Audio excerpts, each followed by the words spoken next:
आज का टॉपिक है देखते ही देखते आपकी जो तोंद निकल चुकी है वो कैसे गायब हो सकती है। देखो, आई नो एवरीथिंग। इस माइंडसेट से इस वीडियो को देखने को बैठ सकते हो तो पहले भी ये सब बातें आपको पता रहेगी या फिर आज कुछ नया भी मिल सकता है।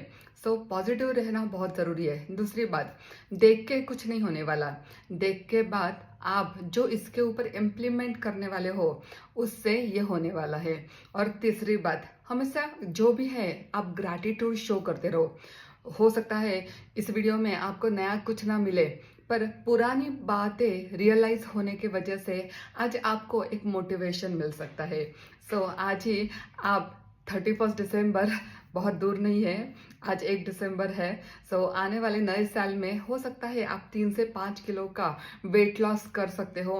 आपकी जो तोंद निकली हुई है अभी 40 इंचेस 45 इंचेस जो भी है उससे 4-5 इंच आप कम कर सकते हो। सो अपॉर्चुनिटीज आपके पास आ चुकी है। सो इस अपॉर्चुनिटी को ग्रैब करना आपका काम बनता है। चलो देखते हैं किस तरीके से हम अपनी तोंद को गायब कर सकते हैं। सबसे पहली बात, हम लोगों ने खाना बनाया। खाना बनाने के बाद अगर खाना बचता है तो हम लोग कहाँ स्टोर करते हैं? जाके फ्रिज में, क्योंकि हो सके तो दूसरे दिन हम इस खाने को खा सकते हैं। अगर 4-5-6 दिन लगातार ये प्रक्रिया चालू रही, खाना बचता रहा और फ्रेश खाना बनता रहा और जो बचा है फ्रिज में स्टोर करते रहे, तो फिर क्या हुआ? 5वें दिन आप देखोगे फ्रिज में बहुत सारा खाना स्टोर होके पड़ा हुआ है। अब आपका फ्रिज आपके पेट जैसा इसका साइज तो नहीं बढ़ा सकता, तो वो क्या करेगा? एक तो वो खाना सड़ जाएगा, उसको फंगस आ सकती है, या फिर अभी आपके पास टाइम है कि इसको मुझे बाहर निकाल के फेंक देना है। ये इजी प्रक्रिया है आपका जो फ्रिज है उसको क्लीन करने की। पर जो एवरीडे आप खाना खा रहे हो, आपके पेट में जाके वो स्टोर हो रहा है और कुछ एक्टिविटी नहीं करने के बावजूद ये स्टोर हुआ खाना अब सड़ने लगा है। क्या कर सकते हो इसके लिए? सड़ा हुआ खाना आपको बीमारियों की तरफ लेके जा सकता है। तो अभी सबसे पहले क्या करना है आपको? सबसे पहले आप जो भी खाना खा रहे हो माइंडफुलनेस के साथ खाओ, क्योंकि अगर आपको बैली फैट खान कम करना है तो सबसे पहले जितने भी आप शुगरी आइटम खा रहे हो पूरे दिन भर में वो कम करना और 0% पे लाना बहुत ज़रूरी है। अभी आपको ऐसा लग रहा होगा 0% पे लाएंगे तो मुझे चक्कर आएगा, तो मैं क्या करूँगी वगैरह वगैरह। पर ना चाहते हुए भी भगवान ने हमारे सारे खाने में कुछ परसेंट नेचुरल शुगर दे दिया हुआ है। पर ये नेचुरल शुगर देते हुए भी सिर्फ टंग के टेस्ट के लिए हम लोग ऊपर से एक्स्ट्रा शुगर ऐड करके खाते रहते हैं। दूसरी बात, अच्छी नींद लेना बहुत ज़रूरी है। जब बहुत लोगों का ऐसा होता है कि पूरा दिन ऑफिस है और ऑफिस में हम लोगों ने काम किया है, उस टाइम पे पेट भर के खाना नहीं खा पाए क्योंकि उस टाइम पे हमें नींद आ रही है। सो अभी रात को हम लोग भरपेट खाना खाएंगे और सो जाएंगे तो नींद अच्छी आएगी। देखो, बहुत खाना खाने से नींद कभी नहीं आती। जब आपकी बॉडी थकती है ऑटोमेटिकली उस टाइम पे आपको नींद आ जाती है। अगर पूरा दिन आपने ऑफिस में काम भी किया है तो उसके बावजूद भी घर आके आप हल्का फुल्का एक सूप और एक प्रोटीन रिच कोई तो भी सैलड लोगे और उसके बाद थोड़ी सी एक्सरसाइज करोगे ना, तो बेड पे जाओगे ना, बहुत अच्छी नींद आने वाली है। और उसके साथ साथ सुबह जल्दी भी उठोगे। तो बेड पर अगर आप 10 बजे सोने जाते हो तो आपका खाना 7 बजे से पहले होना चाहिए, क्योंकि इतना, एक तो आपने सूप लिया है, लाइट खाना लिया है, दूसरी बात आपने प्रोटीन रिच लिया है। जो प्रोटीन रिच फूड हम लोग खाते हैं तो सबसे ज़्यादा हमारे पेट के फैट बर्न करने में ये प्रोटीन रिच खाना बहुत हेल्प करता है। तो आप तो नींद रहोगे, आप तो गहरी नींद लेते रहोगे, पर आपकी जो सेल्स होती है ना वो सारी इस खाने में पचाने में लगी हुई रहेगी। तीसरी बात, देखो, आज स्मार्ट फूड का जैसे ज़माना है, स्मार्ट वर्क का जैसे ज़माना है, वॉशिंग मशीन कपड़े धो रही है, लैपटॉप पे हम लोग सारे काम कर रहे हैं, वैक्यूम क्लीनर से घर साफ हो रहा है, कहीं पे जाना है तो हम लोग व्हीकल यूज़ कर रहे हैं, सारी चीज़ें हमारे पास आई है।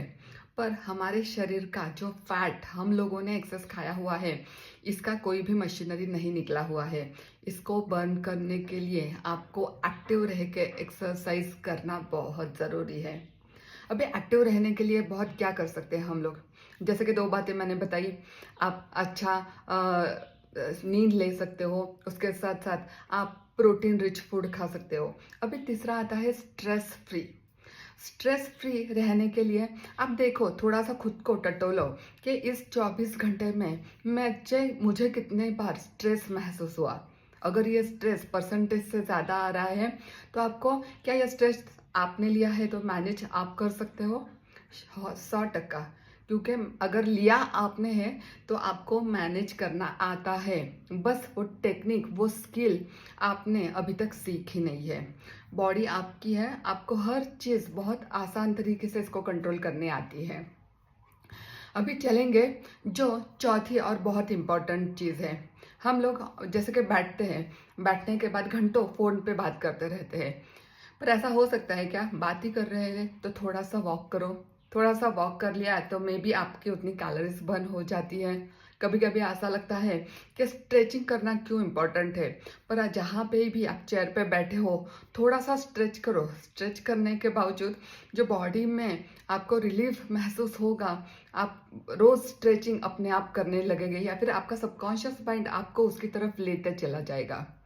और सबसे लास्ट और इम्पॉर्टेंट, नेचर के पास जितना रहना चाहते हो उतना नेचर के पास रहो। देखो, आज हम लोग सब इस कंक्रीट वर्ल्ड में पड़े चुके हैं, बस चुके हैं। घर है तो कंक्रीट का बना हुआ, ऑफिस है कंक्रीट का बना हुआ, बच्चे स्कूल जा रहे हैं कंक्रीट के बने हुए। इन सारे प्रोग्रेस में आप लोगों ने नेचर के साथ कितने मिनट गुजारे? बिल्कुल भी नहीं, ज़ीरो। तो एक ज़्यादा से ज़्यादा 24 घंटे में से 10 मिनट, बहुत बड़ा टाइम नहीं बोल रही हूँ, 10 मिनट नेचर के साथ रहो। कभी कभी 2-4 महीने में ट्रैक के लिए जाओ। जब हम लोग ट्रैकिंग करते हैं ना, तब हमारी बॉडी इतनी खुल के उसको रिस्पॉन्ड करती है। जब बड़े बड़े पर्वत देखते हैं, नदियाँ देखती है बहती हुई, जब फूल देखते हैं नए नए खिलखिलाते अलग अलग कलर के, आपको पता नहीं कितने आसानी से आप आपकी बॉडी को अंदर से हील करते हो। और जब ये ट्रैकिंग की आदत आपको लगेगी ना, ये एक हैबिट बन जाएगी आपकी। और अभी लास्ट बात आपको बताने जा रही हूँ, प्राणायाम। जिसने भी अपने श्वासों को अपने कंट्रोल में ला दिया, उसने अपनी दुनिया को जीत लिया। अगर अपने श्वासों को सही तरीके से इस्तेमाल कर सकते हो तो आपका वेट लॉस आने वाले 1 महीने में कम से कम 3 किलो से 5 किलो बहुत आसान तरीके से हो सकता है। और वो प्रक्रिया होती है प्राणायाम की। प्राणायाम एक अच्छे गाइड कोच के थ्रू आप सीख लो। अगर प्राणायाम 10 मिनट 15 मिनट लगते हैं, पर अगर एवरीडे कंसिस्टेंसी के साथ लॉन्ग टर्म तक करोगे ना, प्राणायाम के इतने बेस्ट रिजल्ट आपको दिखने को मिलेंगे, आप बोलोगे यस, इस प्राणायाम ने मेरी जिंदगी बदल दी। और लास्ट है एक्सरसाइज। आप बोलोगे अभी प्राणायाम तो कर लिया, मैं एक्सरसाइज क्यों करूं?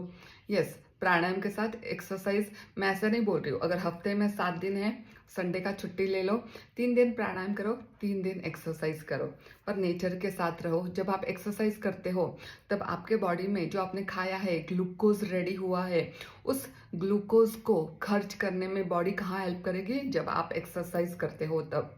दूसरी बात, आप स्ट्रेस में कभी कभी या फिर बहुत बार ज़्यादा खाना लेते हो, तो ये ध्यान रखना है, इसके आगे जब भी आप स्ट्रेस में हो तो खाना अवॉइड करना है। उसकी जगह आप पानी पी सकते हो, क्योंकि उस खाने के साथ बहुत सारी निगेटिव चीज़ें आप खा रहे हो और पता नहीं वो निगेटिव चीज़ें बॉडी में कहाँ जाके स्टोर हो रही है। सो ये निगेटिव चीज़ें जितनी अंदर स्टोर होगी उतनी ही आपकी लाइफ बदबूदार बनेगी, और जितने ही इस कचरे को आप आपके शरीर से बाहर निकालते रहोगे उतनी ही बहुत एक सुगंधी फूल की तरह आपकी बॉडी चहकती महकती रहेगी। तो ये छोटे छोटे टिप्स है, पर इसको करना बहुत इंपॉर्टेंट है। Thank you.